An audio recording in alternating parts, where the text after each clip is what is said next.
All right, Mr. Baum, until we meet again.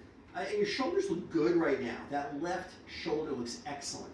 The hang of that left shoulder looks like you have a painless left hip. I don't know if you do or not. Okay, so the purpose of the grip, it's nice to have a grip, but the real purpose of the grip is to trick and train, particularly, this can be for Julie, the head of the humerus to roll, to actually rotate in the ball and socket. So we have a conventional grip, and basically the trick with the grip is that there's very little muscle in the hand. In order to power a grip, you've got to get this compression of the core, so the cabling from the center goes out to the fingertips, or out to the wrist. So we have the conventional, I'm going to grip something and turn, but then we can play.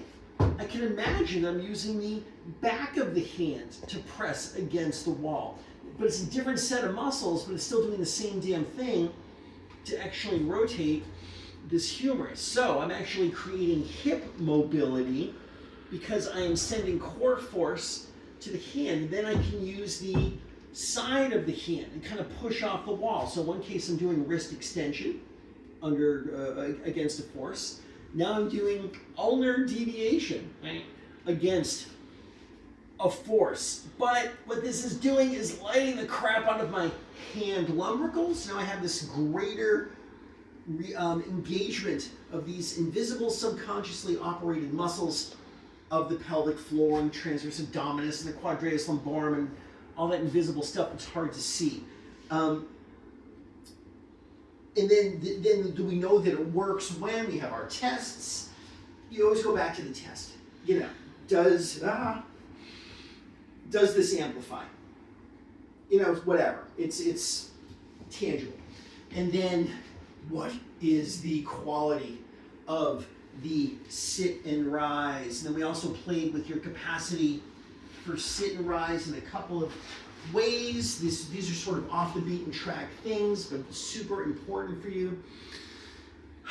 The deep tissue work in the anterior tibialis or the peroneus, but the one I really want you to play with is the elusive iliacus and quadratus lumborum, but all you got to know is inside face of the hip bone, and instead of me using my fingers, I am doing this hula move.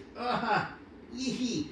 And now I'm creating this local tactile nutritionist, local flexibility in the mighty hip flexor. Again, I like stretching, but I like micro stretching. This is sort of a big theme in general, is the importance of micro mobility. And that a big move like this is born of, all kinds of micro mobility. So nothing big happens unless a shitload of small is being nursed every day.